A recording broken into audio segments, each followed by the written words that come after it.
Hello everybody, this is Paul Alster here at Sportsbet TV. I hope you're doing very well.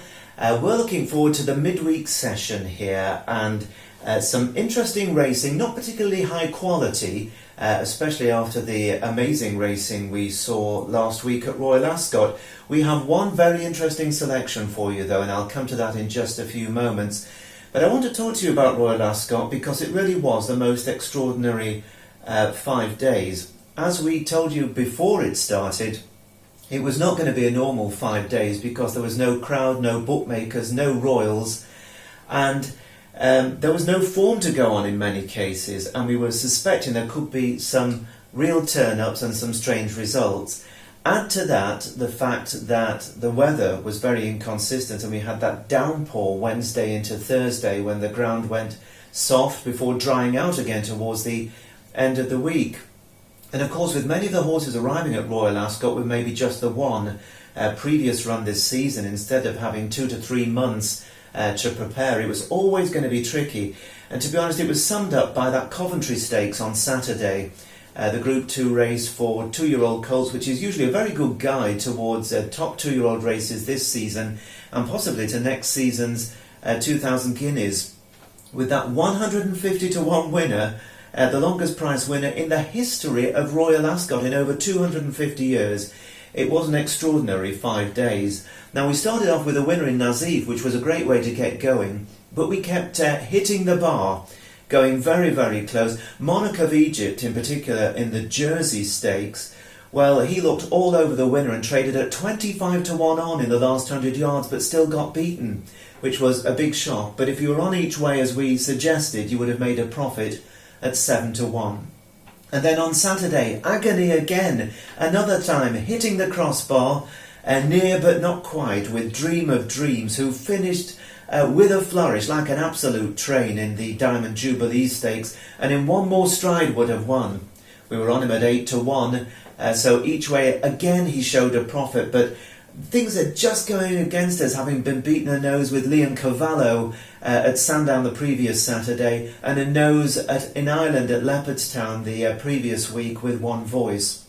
What we do know is the selections are very much in the zone, and our luck is definitely going to change in the near future. We're really looking forward to Saturday, so join us for Friday's bulletin, because Saturday includes the Irish Derby meeting at the Curragh, the Northumberland Plate card, terrific card at Newcastle, and also some quality group action as well at Newmarket.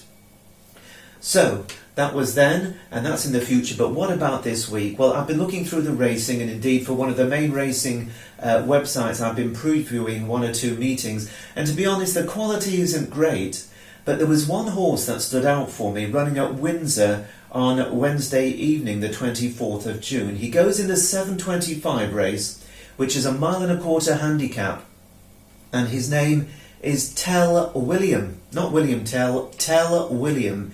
He's trained by Marcus Dragonic and ridden by Martin Dwyer. Of course, a fine trainer and a Derby-winning jockey. Indeed, Martin Dwyer won the Derby for Marcus Dragonic himself on Sir Percy back in 2006. Now, Marcus has had a fairly quiet time over the last 5 years, but this season, since the restart, he's going quite well.